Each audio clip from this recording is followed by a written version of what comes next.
Hello everyone. आज हम start करेंगे हमारा topic derivative of the length of an arc. इससे प्रीवियस वाले वीडियो में मैंने तुम्हें पैडल इक्वेशन पढ़ाया था, वो टॉपिक वहाँ पे कंप्लीट हो गया था। उसी के आगे ये तुम्हारा नेक्स्ट टॉपिक है डेरिवेटिव ऑफ द लेंथ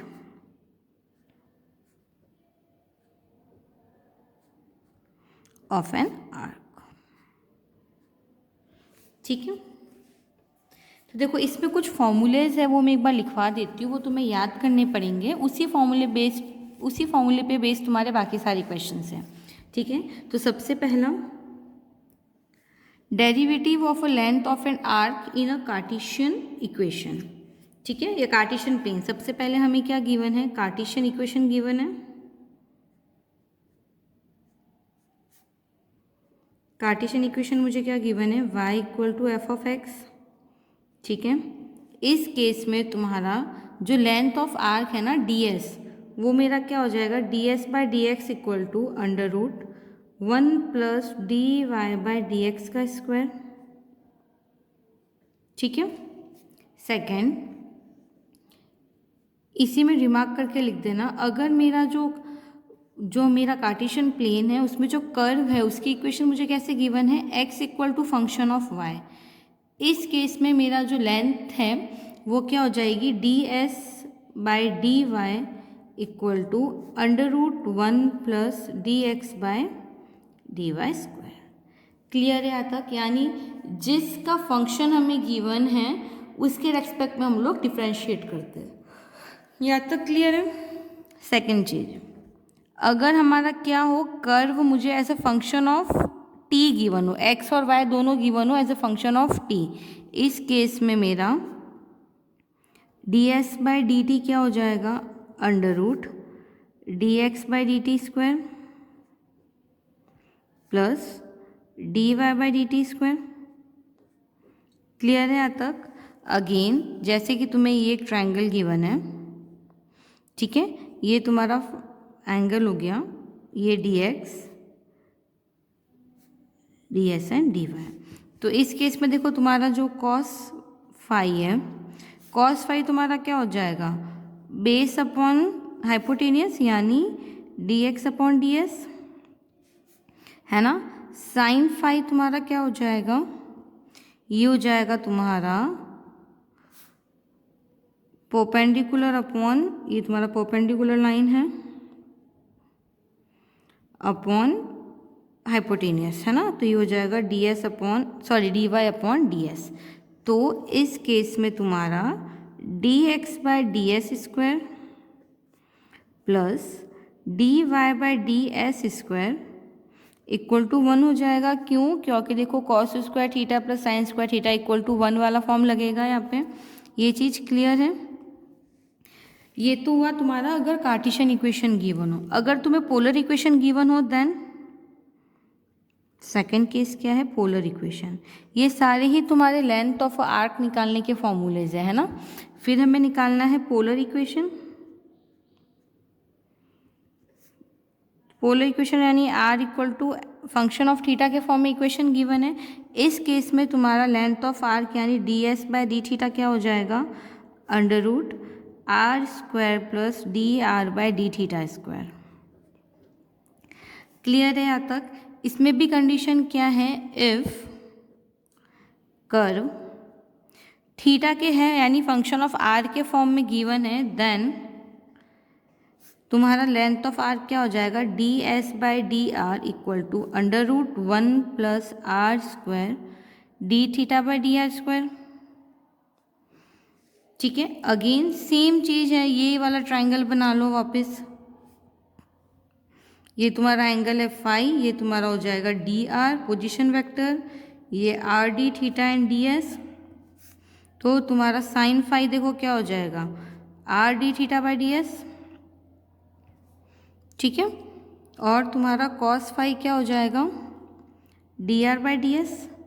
दोनों का स्क्वायर कर लो तो sign square theta plus cos square theta 1 वाला फॉर्म बनेगा। दोनों साइड स्क्वायर कर लो तो ये हो जाएगा तुम्हारा r d theta by d s square plus d r by d s square equal to 1। ये सारे फॉर्मूले समझ में आ गए। एक बार वापस देख लो। Derivative of a length of an arc Cartesian form में equation y equal to f of x है। ये फॉर्मूलेज हो गए कार्टिशियन इक्वेशन के लिए और ये हमारे हो गए पोलर इक्वेशन के लिए। एक बार इसका स्क्रीनशॉट ले लेना।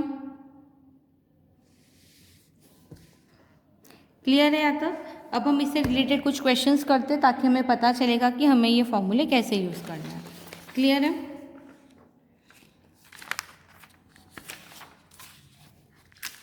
तो देखो, सबसे पहले question number first, for the parabola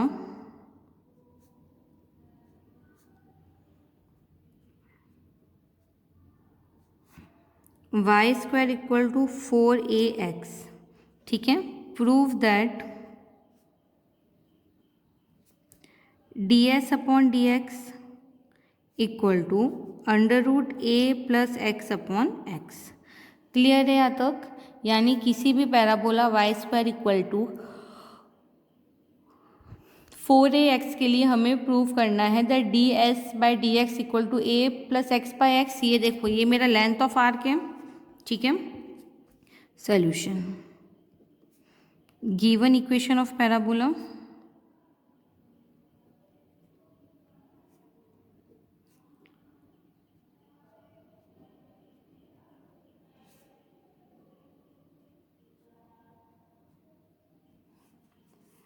इसका हम क्या करें, x के रेस्पेक्ट में डिफ्रेंशिएट कर दें।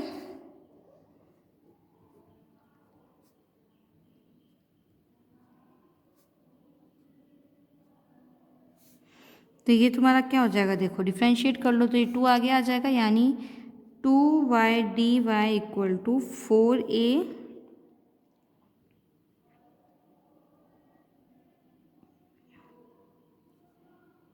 dx। dx नीचे भेज दो, यानी 2y dy by d x equal to 4a। यहाँ से मुझे dy बाई डी एक्स क्या मिल जाएगा, 2a बाई वाई। अच्छा देखो, y की वैल्यू हम यहाँ से निकाल सकते हैं, तो मेरे पास y क्या आ जाएगा, अंडर रूट 4ax यानी 2 अंडर रूट ax। इसकी वैल्यू मैं y की जगह पुट कर लूँ तो ये मेरा हो जाएगा 2a upon 2 under root ax। 2 से 2 कट कर दूँ, ऊपर नीचे क्या करूँ, multiply and divide by under root a, तो ये मेरा हो जाएगा under root a upon x. ये मेरी किसकी वैल्यू हो गई, dy बाई डी एक्स की। अच्छा देखो, हमने फॉर्मूला पढ़ा था कि अगर क्या है मेरा, ये रहा देखो, अगर मेरे पास y equal to f x के फॉर्म में फंक्शन है, ये देखो y equal to f x का ही फंक्शन है, इस केस में मेरा ds बाई डी एक्स का फॉर्मूला क्या हो जाएगा, we know by formula ds upon d x equal to 1 plus dy by d x का स्क्वायर। यही फॉर्मूला मैंने इधर लिखवाया है, ये वाला फॉर्मूला इधर वापस लिखा है, वैल्यू पुटअप कर लो तो ये मेरा हो जाएगा ds by d x equal to under root 1 plus इसकी वैल्यू क्या हो जाएगी, under root a upon x का square, that means under root 1 plus a by x, x plus a by x. Clear है? और यही हमें क्वेश्चन में प्रूव करना था, ठीक है। ये हमारा प्रूव हो गया। अब हम नेक्स्ट क्वेश्चन देखते हैं, question number second, for the curve x equal to a 1 minus cos t, y equal to a t plus sine t, ठीक है। दो कर्व हमें गिवन है x और y। ये वो वाला फॉर्मूला मैंने बताया था, अगर x फंक्शन ऑफ t है, y भी फंक्शन ऑफ t है, तो हम क्या निकालते हैं, ds बाई डी टी निकालते हैं ना, ये वो वाला फॉर्मूला है। तो चलो, हमें दोनों कर्व गिवन है, हमें सबसे पहले फाइंड करना है ds by d T. Clear है? पहले ही मैंने बता दिया था ds बाई डी टी वाला फॉर्मूला, ये देखो ds बाई डी टी वाला फॉर्मूला हमने पढ़ा था, इसमें हमें क्या चाहिए होता है, dx/dt और dy/dt दोनों का स्क्वायर करके ऐड करते हैं इन अंडर रूट, तो मुझे ds/dt मिल जाता है।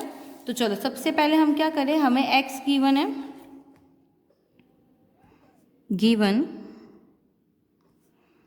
x equal to a1 minus cos t. तो इसका मैं क्या करूँ, t के रेस्पेक्ट में डिफ्रेंशिएट कर दूँ, तो ये मेरा हो जाएगा dx/dt इक्वल टू, डिफ्रेंशिएशन कर लो इसका, तो ये हो जाएगा a1 माइनस कॉस टी का डिफ्रेंशिएट करोगे तो ये हो जाएगा तुम्हारा साइन टी। ठीक है। अच्छा y हमें क्या गिवन है, देखो a t plus sign T given है। क्या करूँ मैं, इसका डिफ्रेंशिएशन कर लो विथ रेस्पेक्ट टू t, तो ये मेरा हो जाएगा a1 plus cos T. Clear है यहाँ तक। dx/dt आ गया, dy/dt आ गया। अब हमें सिंपली क्या करना है, फॉर्मूला अप्लाई करना है। ठीक है, सो वी नो, फॉर्मूला हमें ऑलरेडी पता है दैट ds/dt इक्वल टू तुम्हारा क्या हो जाता है, under root dx/dt square dy/dt square. Values put up कर लो तो ये मेरा हो जाएगा under root a square sine square t plus a square 1 plus cos t का स्क्वायर। सिंपली वैल्यू पुटअप करिए, अब इसका स्क्वायर कर लो तो ये हो जाएगा तुम्हारा ds/dt equal to under root a square sine square t plus a square, ये ब्रैकेट खोल लूँ तो ये क्या हो जाएगा, 1 plus cos square t plus 2 cos t. a plus b square वाला फॉर्मूला लगाया सिंपली, है ना। तो ये मेरा क्या हो जाएगा, ds/dt इक्वल टू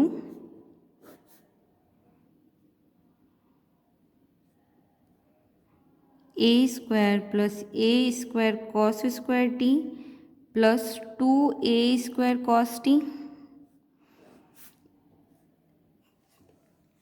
देखो इस वाले टर्म में और इस वाले टर्म में अगर a स्क्वायर कॉमन लेते हो तो क्या बन जाएगा, sign square t plus cos square T, और तुम्हारा sign square t plus cos square T की वैल्यू क्या हो जाएगी, 1। यानी इन दोनों को ऐड करोगे तो टर्म क्या बचेगा, a square and a square plus a square तुम्हारा क्या हो जाएगा, 2a स्क्वायर। तो ये हो गया तुम्हारा under root 2a square plus 2a square cos t. इसमें से हम क्या कर सकते हैं, 2a स्क्वायर कॉमन निकाल लो और अंडर रूट के बाहर भेज दो, तो ये क्या हो जाएगा तुम्हारा, देखो क्या करूं, 2a कॉमन निकाल लो तो ये क्या बचेगा, 1 प्लस कॉस टी, है ना। Under root a square common आएगा, है ना। a स्क्वायर बाहर भेजूंगी तो a under root 2 1 plus cos t बचेगा तुम्हारे पास। अब मैं यहाँ पे क्या करूँ, 1 प्लस कॉस टी वाला फॉर्मूला लगा दूँ, तो 1 प्लस कॉस टी मेरा क्या हो जाता है, 2 कॉस स्क्वायर t/2। ठीक है, ट्रिग्नोमेट्री आइडेंटिटी है तुम्हारी 1 plus cos square theta, sorry 1 plus cos theta equal to क्या होता है तुम्हारा, 2 कॉस स्क्वायर थीटा/2। ये वाली आइडेंटिटी लगाई है मैंने इसमें, है ना। तो ये मेरा क्या हो जाएगा, देखो a under root 4 cos square t/2, क्योंकि थीटा की जगह पे t है, अंडर रूट 4 बाहर निकालूंगी तो ये क्या बचेगा, 2a और कॉस t/2। क्लियर है, और यही मेरा रिक्वायर्ड सॉल्यूशन है। यानी मेरे पास ds/dt की वैल्यू क्या आ गई, 2a कॉस t/2। क्लियर है यहाँ तक। ds/dt मेरे पास क्या आ गया, 2a cos t/2। यानी इसका एक क्वेश्चन तो क्लियर हो गया। अब मुझे इसी में फर्दर क्या फाइंड करना है, ds/dx। सेकेंड हमें इसी वाला जो हमारा कर्व था ना, उसके लिए मुझे फाइंड करना है ds/dx। तो सबसे पहले क्या करो, देखो ds/dx तो तुम सीधा फाइंड नहीं कर सकते, तो इसको हम ब्रेक कर लें, तो ये मेरा हो जाएगा ds/dt dt/dx। अच्छा देखो ds/dt तो अभी अभी हमने फाइंड किया है ना, ये देखो ds/dt तो अभी हमने फाइंड किया, क्या था हमारा 2a cos t/2। ठीक है, ये मेरा क्या था 2a cos t by 2 value रख लूँ। ये देखो dx बाई डी टी तुमने निकाला था, अगर मैं इसका रेसिप्रोकल कर देती हूँ तो ये मेरा क्या हो जाएगा dt बाई डी एक्स यानी 1/a साइन टी। दोनों वैल्यूज़ हमें पता है, वैल्यूज़ रख लो। तो ये मेरा हो जाएगा, इसकी वैल्यू क्या थी 2a cos t by 2, dt by d x की वैल्यू हो गई तुम्हारी a साइन t। a से a तो तुम्हारा कैंसिल आउट हो गया, ठीक है। अच्छा, साइन t को हम क्या लिख सकते हैं, देखो 2 sine t by 2 cos t by 2 लिख सकते हो।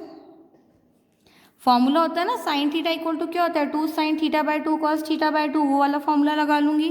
तो 2 से 2 कट हो जाएगा, कॉस से कॉस कट हो जाएगा, यानी मेरे पास क्या बचेगा 1 साइन टी बाई 2, और 1 साइन थीटा मेरे पास क्या होता है कॉसेक, और थीटा की जगह T by 2।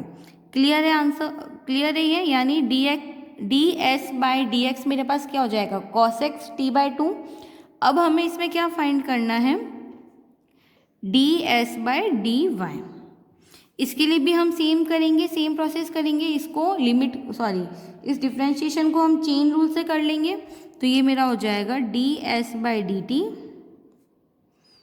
T by d y. इसकी वैल्यू हमें पता है क्या होती है मेरी 2a cos t बाई 2 अभी अभी हमने निकाली थी, d y by d t हमने निकाला था, है ना। ये देखो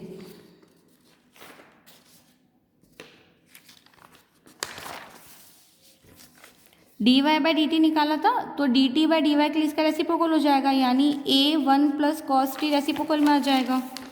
तो ये हो गया तुम्हारा a and 1 plus cos T,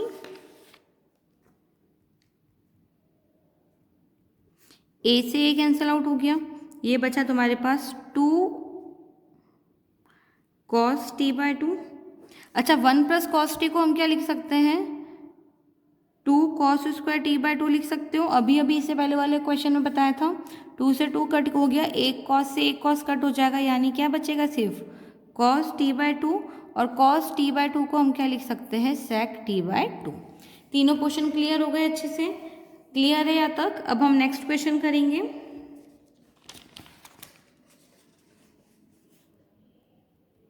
find D s by d theta. ये देखो मेरा पोलर फॉर्म आ गया है ना, derivative of length of arc polar form वाला। इसका फॉर्मूला भी लिखवा चुकी हूँ ना मैं तुम्हें, पोलर फॉर्म वाला फॉर्मूला है, ठीक है। ये देखो ये है d s by d theta, formula क्या लगा लूंगे under root r square plus d r by d theta square. Clear है यहाँ तक। फॉर द कर्व मुझे गिवन है r equal to a 1 plus cos theta. Simply हम क्या करेंगे, देखो r हमारे पास है, हमें क्या चाहिए D r by d theta चाहिए। तो जो गिवन इक्वेशन है या गिवन कर्व है उसका हम थीटा के रेस्पेक्ट में डिफरेंशिएट कर दें। सो इसको ले लो equation number 1। Equation number 1 differentiate with respect to theta. तो ये यहाँ से मेरा d r by d theta आ जाएगा, जिसकी वैल्यू है माइनस ए साइन थीटा। यहाँ तक क्लियर हो गया। अब हम सिंपल फॉर्मूला अप्लाई करेंगे, अभी बताया था मैंने, we know by formula that d r by d theta क्या हो जाता है मेरा under root r square plus d r by d theta square. R की वैल्यू क्वेश्चन में ऑलरेडी हमें गिवन है, और हमने क्या किया d r by d theta निकाल दिया। 1 और 2 दोनों इस वाले फॉर्मूले में रखूँ तो ये मेरा हो जाएगा d r by d theta equal to under root r square यानी a square 1 plus cos theta का square plus d r by d theta का स्क्वायर यानी माइनस ए साइन थीटा का स्क्वायर। तो ये हो गया तुम्हारा d r by d theta equal to under root a square 1 plus cos theta square का फॉर्मूला खोल लो तो ये हो जाएगा 1 cos square theta plus 2 cos theta plus इसका स्क्वायर करूँगे तो क्या हो जाएगा, देखो ए स्क्वायर साइन स्क्वायर थीटा हो जाएगा ठीक है, ए स्क्वायर के अंदर मल्टीप्लाई करा लो तो ये हो जाएगा d r by d theta equal to under root a square plus a square cos square theta plus 2a square cos theta plus a square sine square theta. Again इस वाले term और इस वाले टर्म को add करोगे तो देखो ए square तो तुम्हारा कॉमन निकल जाएगा, क्या बचेगा तुम्हारे पास sine square theta plus cos square theta, और उसकी वैल्यू मेरे पास क्या होती है 1, यानी D r by d theta तुम्हारा हो जाएगा अंडर रूट ए स्क्वायर और ए स्क्वायर, यानी 2a square plus 2a square cos theta. That means d r by d theta common निकाल लो तो ये हो जाएगा 2a square 1 plus cos theta. ठीक है, देखो a बाहर आ जाएगा, अंदर क्या बचेगा 2 और 1 प्लस कॉस थीटा को क्या लिख दोगे 2 cos square theta by 2, 2 into 2 4, under root से बाहर निकालोगे तो क्या बचेगा सिर्फ 2, यानी 2a और under root cos square theta बचेगा तुम्हारे पास cos theta by 2। That means d r by d theta equal to 2a cos theta by 2। Clear है, और यही मेरा इस क्वेश्चन का रिक्वायर्ड आंसर है। यही मुझे क्वेश्चन में पूछा था, find D s by d theta, sorry D r by d theta, और ये हमने निकाल लिया यहाँ पे। सॉरी एक करेक्शन कर लेना, ये D r by d theta नहीं है, d s by d theta है ना। D r by d theta तो ऑलरेडी हम लोग निकाल चुके हैं, ये सब जगह एस कर लेना इसको, ये एस वाला फॉर्मूला। एस यानी क्या हो गई length of a arc. Clear है, यानी d s by d theta मेरे पास क्या हो गया 2a कॉस थीटा बाय 2। ठीक है, D r by d theta तो ऑलरेडी हम लोग निकाल चुके हैं, फॉर्मूले में पुट करूंगी। ये किसका फॉर्मूला है d s by d theta equal to under root r square plus d r by d theta square. ये तुम्हारा है length of an arc in a polar form. So I hope ये question भी अच्छे से समझ में आ गया होगा। हमने 3 टाइप किए, कार्टेशियन फॉर्म वाला कर लिया, पोलर फॉर्म वाला कर लिया, और अगर मैं एक्स और वाई है यानी टी का फंक्शन है तो हमने वो भी कर लिया। इसके जो बचे हुए क्वेश्चन है वो मैं इसके नेक्स्ट वाले वीडियो में कराऊंगी। Okay, thank you so much.